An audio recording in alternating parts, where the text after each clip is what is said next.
Deyir yaman incimişəm səndən taleyim. Bir dəfə üzümə gülmədin mənim.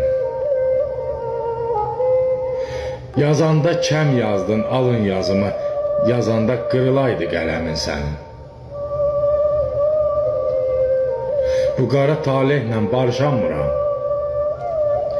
Mən layiq deyildim yaşadığıma. Bu qədər yük mənə çox ağır gəlir. Mən peşman olmuşam doğulduğuma. Bir dəfə üzümü güldürmədin heç. Ağlatdın, dərd verdin mənə a dünya. Mən daha üzmüşəm səndən əlimi. Sən məni çox çəkdin dara a dünya.